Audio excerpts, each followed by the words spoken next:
Whew, wow. Um,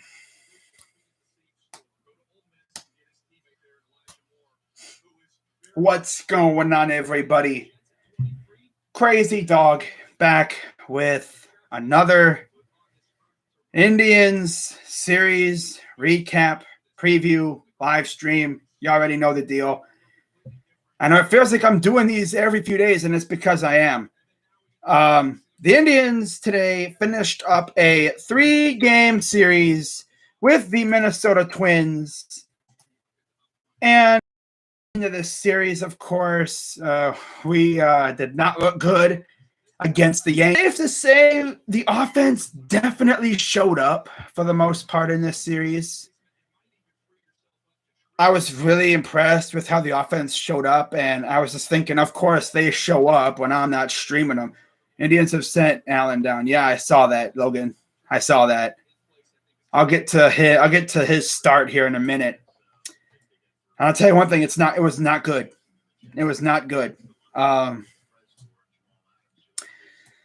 yeah, we were coming off losing a 3-4 to the Yankees, and we first game against the Twins, and we faced Jose Barrios. We had Zach Plazak on the mound, who was coming off like three straight horrendous starts, 2 of which I believe were against the White Sox. And then, of course, he had a bad start. I think it was at the freaking Reds or something like that, or I don't know. But he had like 2 or 3 bad starts in a row. It was ugly. And I think it was like 2. I know he had 2 horrendous starts against the White Sox. Not fun for him. But he came out in this game and he looked like the old Zach Plazak from last year, 2 years ago when he first came up, when he was nasty. He's still nasty. I just don't think he likes playing against Chicago for some reason. Could it be because of what happened last year? It's possible. PTSD kind of thing. I don't know. Because remember, he got caught in the club, I guess, or he was out on the town with friends or with Clevenger, and he was sent home via rental car. So that probably sticks with him, and every time he sees the White Sox, it probably just flashes back, and he's like, crap. But yeah, 7 2/3 innings for Plazak, 5 hits, 3 runs, 1 walk, not too bad, 4 Ks and a home run given up. And he went up against Jose Barrios, 5 2/3 innings, 5 hits, 2 runs, 1 walk, 3 Ks. Now, how did the scoring get going? Well, of all people, Brent Rooker got the Twins on the board first with a home run in the top of the second. And then it would be like that for another inning or so. And then top of the 4th, Jorge Polanco, sac fly, scores a runner, 2-0. And then former Twin Eddie Rosario doubled in a run. And then Franmil Reyes singled in a run, so it's 2-2. Luis Arias singled in a run, 3-2. And then the GOAT, I guess you could say, like the best third baseman, I think, honestly, in the American League, Jose Ramirez tied the game up with a solo shot to right field. And then we went to extras, and the Twins brought in Alex Colome, which is essentially saying GG's. And on the third pitch, on the third pitch of his at-bat, 1-1 count, this dunderhead threw Luplow a freaking 89-mile-per-hour cutter right down the middle. And as you'd expect, Jordan Luplow took that cutter and went, boom, pooey. He ate it up and spit it out into the seats. So yeah, for the first time this year, the Cleveland Indians had a walk-off win. I believe we've been walked off twice now. One was against the White Sox with that horrendous throw that would have been a double play. And then we were walked off by the Reds. So it was good to be the one walking off a team for once. You know? I mean, walk-offs have been kind of rare for us as of late. I mean, there was a year, I think we had like 13 or so walk-offs. There was the year, I think it was, what was it, 2014, 13? Maybe it was like 2015, I don't know. But we started off the season, I think, walking off the Mariners every game. Yeah, that was fun. Yeah, we had our opening series at home against the Mariners. We walked them off, I think, all 3 games. That was crazy. But yeah, we won this one, which is huge because I believe this was only our second series opening game victory of the year. The only other time we won a series opening game was when we swept the Tigers, I'm pretty sure.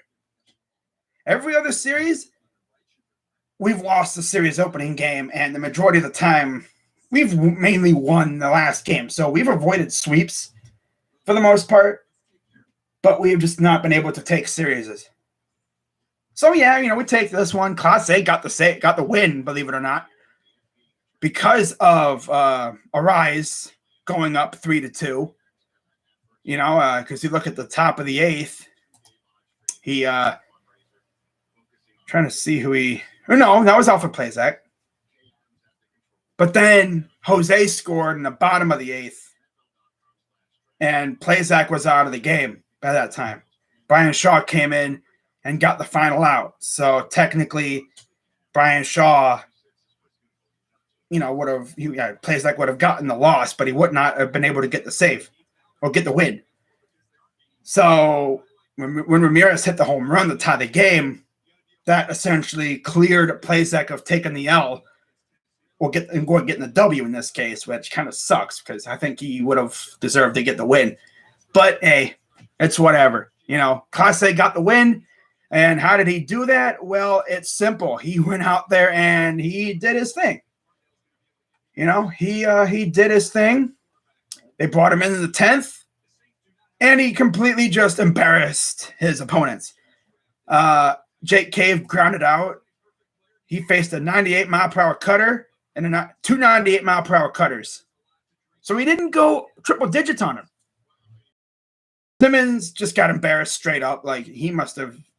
He fouled off a 100-mile-per-hour cutter, a 99.5-mile-per-hour cutter, and a 99-mile-per-hour cutter. This dude was serving up cutters all day. No sliders at all.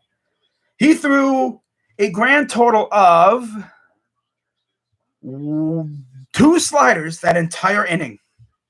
2 sliders. He was literally cutting up the Twins.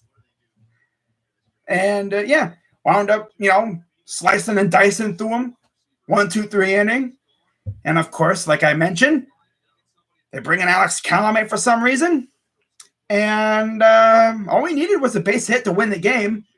And Lupulo's like, base hit? I'm going yard off this bum. And he's been hitting righties now, which is very bad news for the opponent. I've had the nickname the Lefty Slayer for a little while, Lupulinator, Lefty Slayer, whatever. I know people have been calling the Lefty Slayer a little bit, mainly me. The Lupulinator is a pretty good nickname for him. But he's starting to hit righties now. And I see it.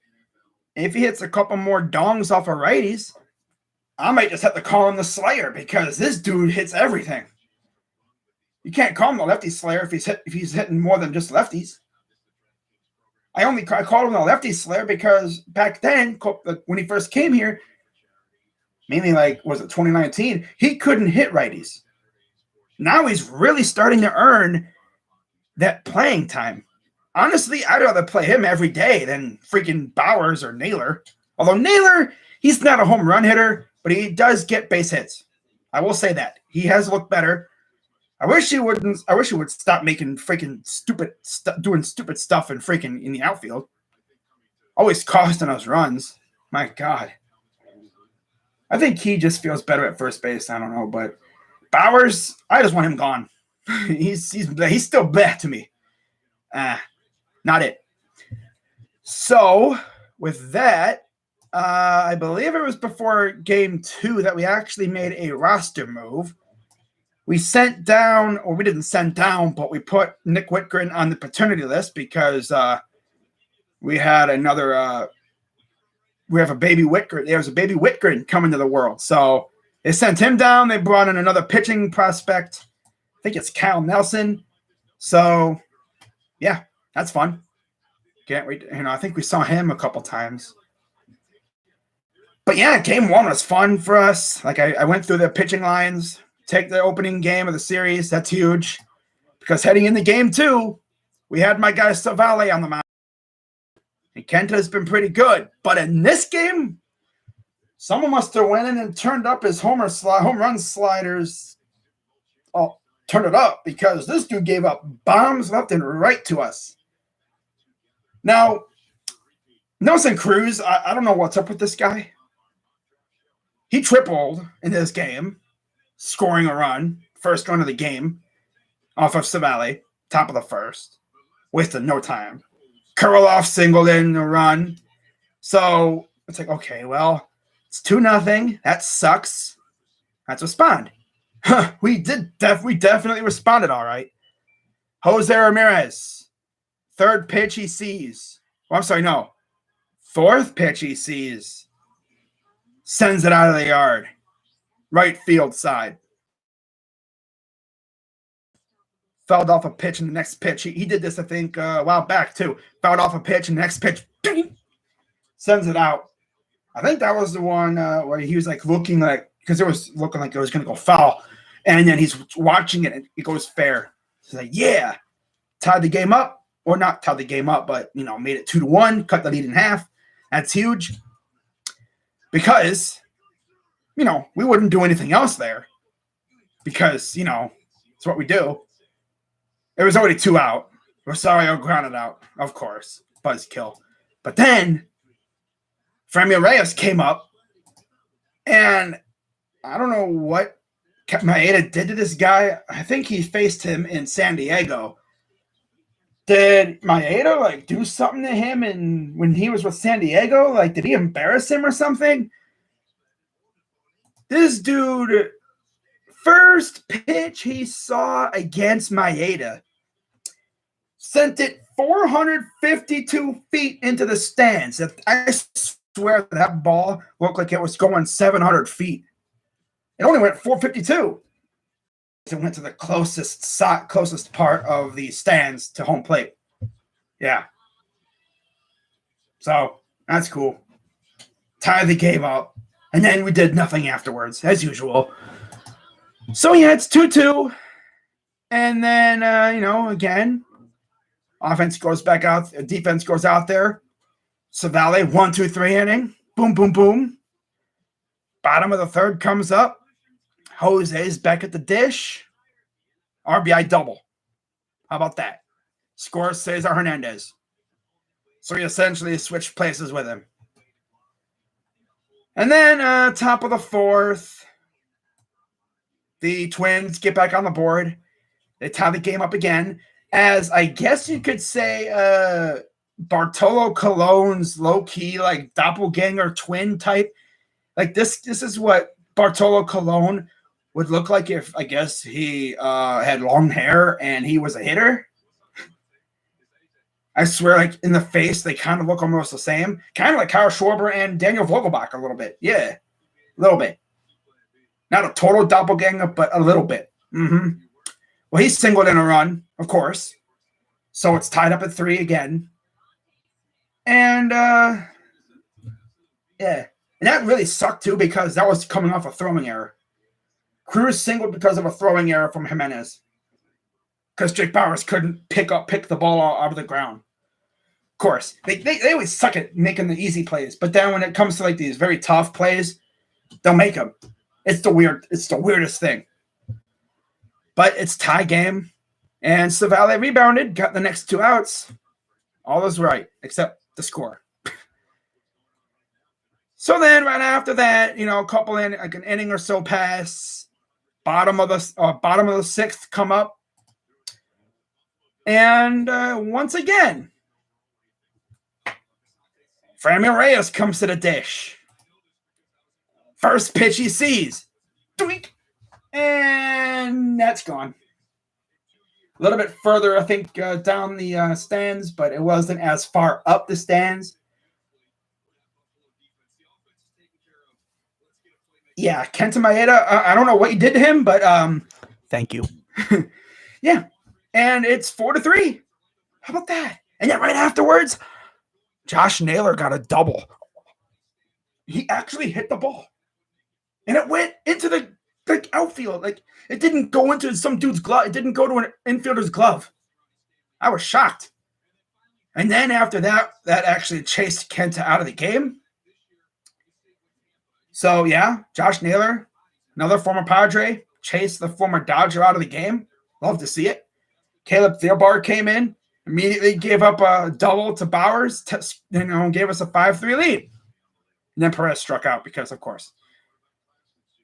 So then, top of the eighth comes up. Nothing else happens. They go 1, 2, 3. We go 1, 2, walk, 3. So we go 1, 2, 3, 4, 5. Because, Lupo and Ramirez walked, which is awesome. And then came the top of the eighth. And this dude, Byron Buxton, who still exists, on the first pitch he saw from Savale, launched it into the seats. Or not in the seats, but into deep center field. 1-run game. And, of course, Savale, well, actually, after that, he was replaced by Karinchak, who came out there and embarrassed Nelson Cruz, got him swinging out, striking out, swinging. So that's cool. And then, believe it or not, here comes Alex Calame, and you're thinking, oh, God. And then, first guy Calame faces, Franmil Reyes. But since it's not Kenta Maeda, Franmil Reyes struck out. Bruh. And you look at the pitch that he struck out on, it wasn't even his fault. Yeah. Pitch number 8, outside. It wasn't even on the plate. What's up, Eric? 2013. Yeah, Giambi. Yeah, 2 walk-offs against the White Sox in July and September. Oh, man, I remember those too. But Fran Neal, that should have been a walk. This umpire's stupid. He was being bad all game, it seemed like. But yeah, he struck out Franmil Reyes. If I was Tito, if that was old Tito probably would have lit him up for that. Lit up the umpire for that. But I mean, we were winning, so I don't think he really cared too much. But come on, bro. That's like off the plate. Like, if you could see like the pitch chart right here, it's further off the plate than the first pitch that he called a ball, then ball 1. It's even farther off the plate than that, and he called that a strike. Like, what? And you're like, did they classify it as a swinging strike? No, it was a called strike. He didn't like swing or offer at it. He stood there. It was a ball, and the ump rung him up. Wow. So yeah, there's that. That's nice. But then it's like, you look. At first, I was like, whatever. But then you realize what happened. Look at the rest of this inning. Naylor got hit by a pitch near the head. First, I will admit, at first, it looked like he got hit in the head. And the way he went down, it looked like, oh, God, he got clunked in the head. But it was in his, like, wrist area, arm area, and he just, like, kind of, like, laid there. It's like, oh, my God, is he dead? But no, he jumped up, and he ran the first base. Like, okay, good. Well, he's good to go. They aren't asking him questions. I think they were, like, checking his hand. I think he got, like, right up around the wrist area. But he was all right. And then Bowers got a walk. Like, this bum pitcher got saved by the umpire. This is Calame, by the way. Calame should have walked Fran Meal, but the ump threw him a bone. He proceeds to hit Naylor, walk Bowers. Of course, Roberto struck out because, of course, walked Jimenez, and then he walked Hernandez.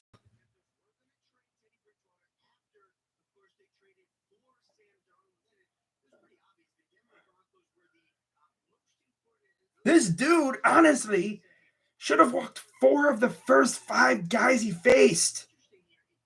We should have scored 2 runs right there. But then it continued. Hernandez walked in a run, and that wasn't it. They brought in, finally, Marco Baldelli had enough.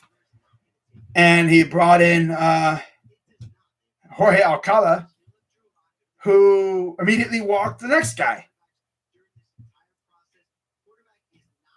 So yeah, 7-4.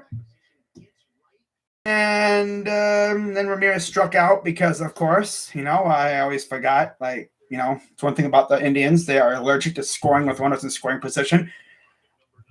I'm pretty sure it's been like 2 or 3 years since we've hit a grand slam.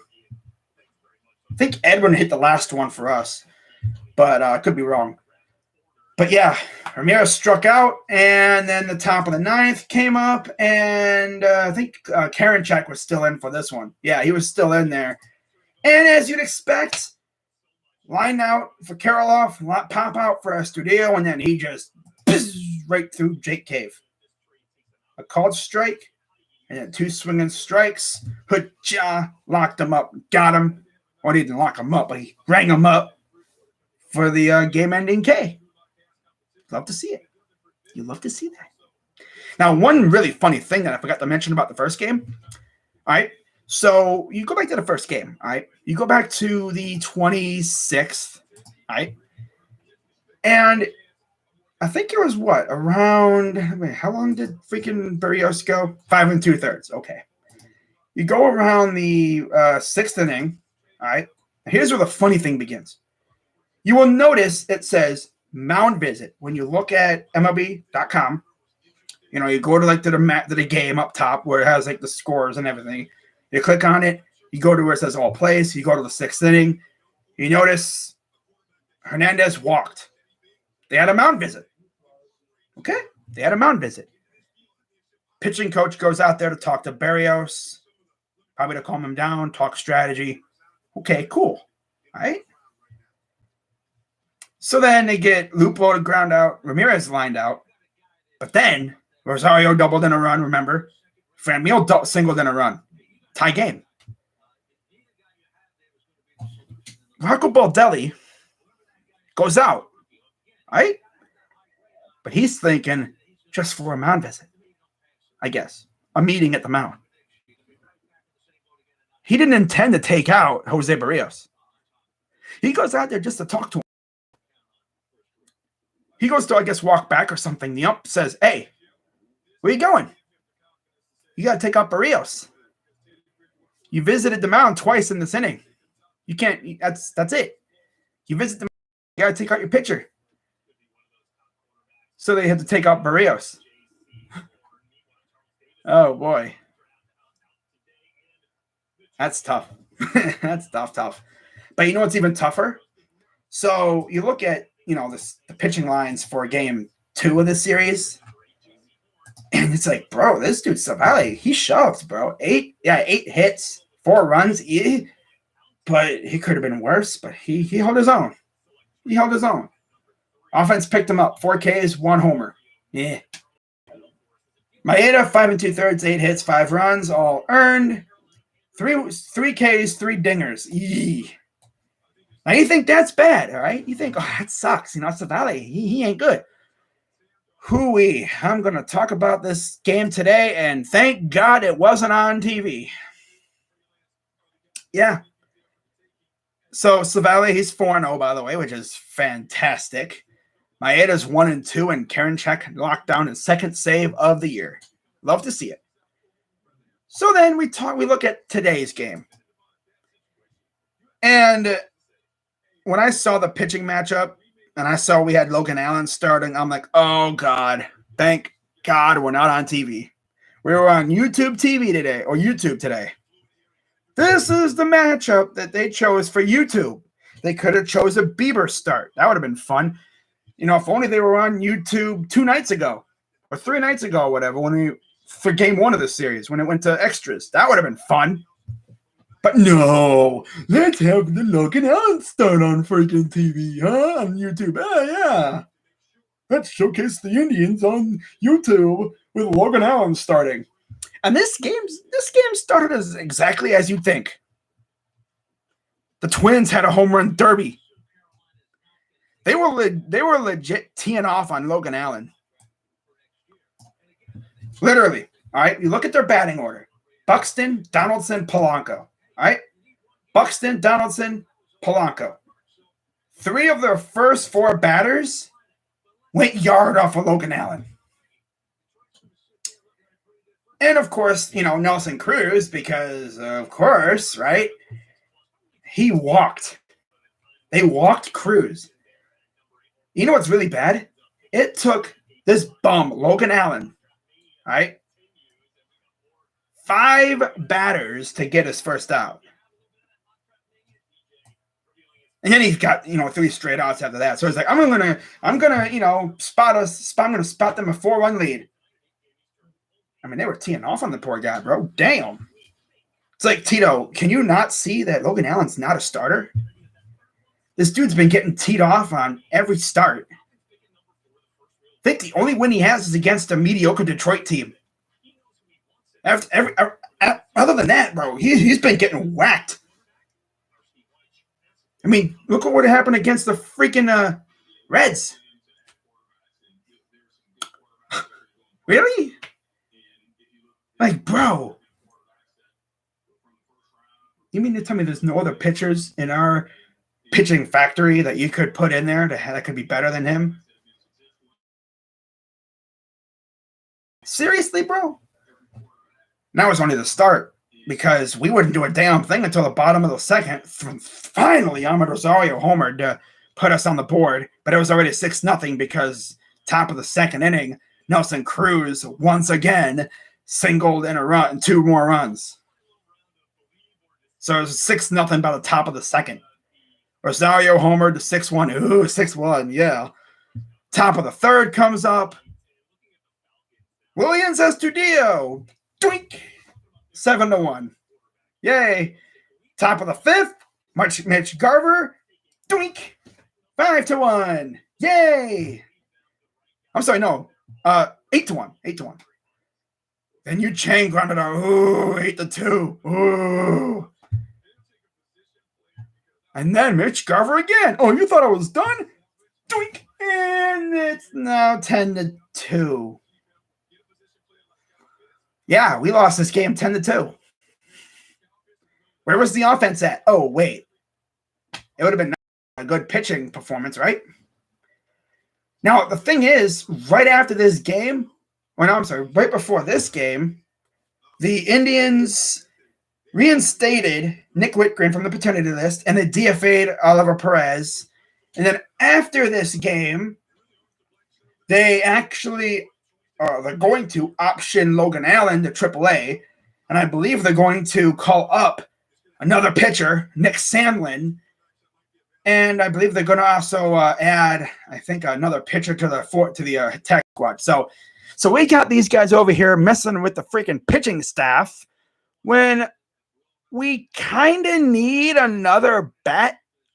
Because I know Jake Bauers has all of a sudden found it for right now, but we all know there's going to be a time where this dude goes ice cold again.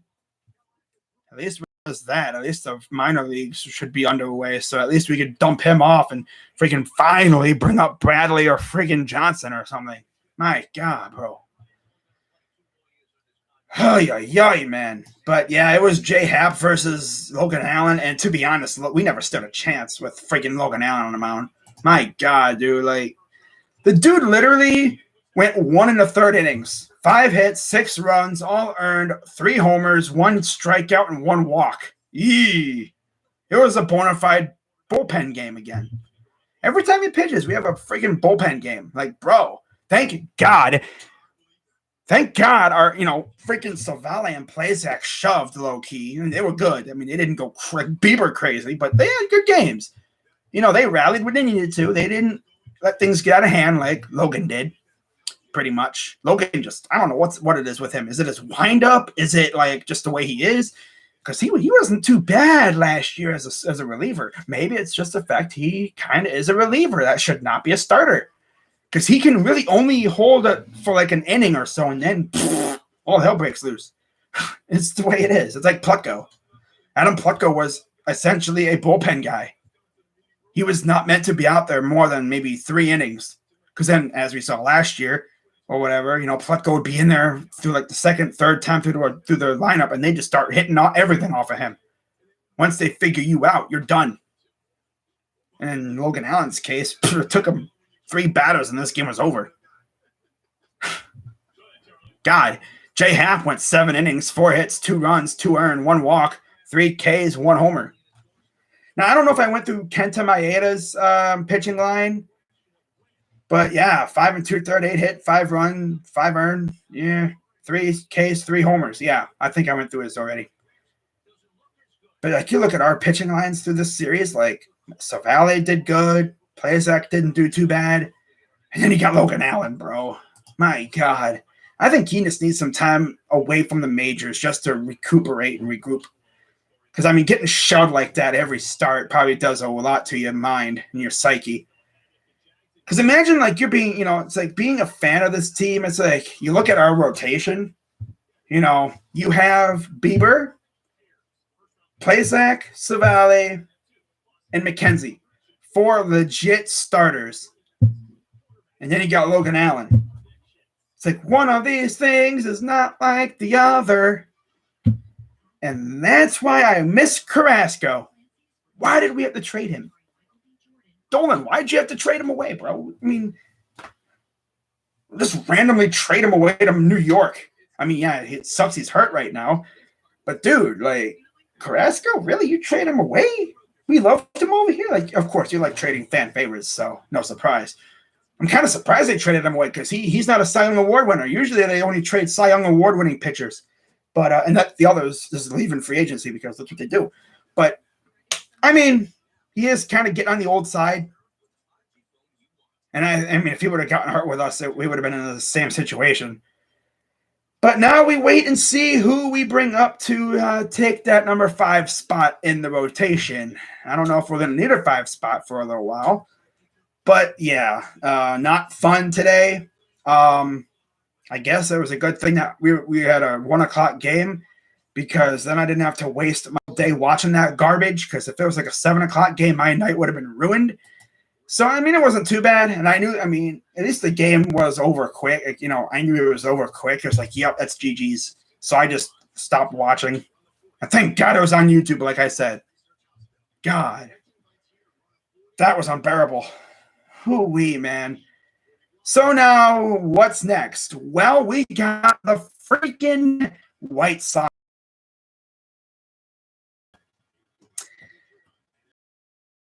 Once a month for the rest of the year, I'm pretty sure. Or at least one of them around there. So the reported matchups are Bieber versus Keuchel. That'll be a dynamic matchup. But yeah, you look at Bieber's record, 2-2. It's like, yeah, because those 2 losses weren't on him. Well, they kind of were because mistakes were made, and we paid for it because our offense was trash in those 2 losses. But those 2 wins, man, he got some good run support. It's like if you give him more than it's like Kluber. You give him like around 4 or 5 runs of support, you're probably going to win. There was a time I think we won like how many games? 30 or something straight. It was in the teens, I think, or 20s, straight wins when giving Kluber like 4 runs or more of support. It was crazy, and I loved it. But yeah, Keuchel 1-0, 4.32 ERA. Bieber 2-2, 2.48 ERA. You're gonna love it. Game 2 will be, I'm gonna guess, Lance Lynn versus McKenzie. I guess. But we'll see what they do there. But yeah, Lynn 1-1 with a .92 ERA. And they have not announced the third game starter, although I'm going to guess that Plazak will be our starter. So we'll see how that goes. But like I said, guys, I will not be streaming any of these games because of this thing called the draft. Oh, crazy dog. What about Sunday? You're going to stream Sunday? I don't stream Sunday games. Unless like Bieber's pitching, and he's not. So I'm probably not streaming Sunday. So I'll be back probably for the Kansas City series on Monday, May 3rd. It'll be a 3-4 game series in Kansas City, so I'll probably stream that. And then I'll probably stream the Ohio Cup finale. So like the part 2. So that'll be fun. But that is going to pretty much wrap up this stream, guys. Of course, in case you didn't realize, it's officially draft day. Yep, 12:18 a.m. Thursday, April 29th. And the crazy thing is, 24 hours from right now, we will have a new member of the Cleveland Browns organization. And for those wondering, I'm going to keep saying this. I will be streaming the draft. It'll be dope. It'll be fun. I'll probably put out a tweet or something tomorrow afternoon.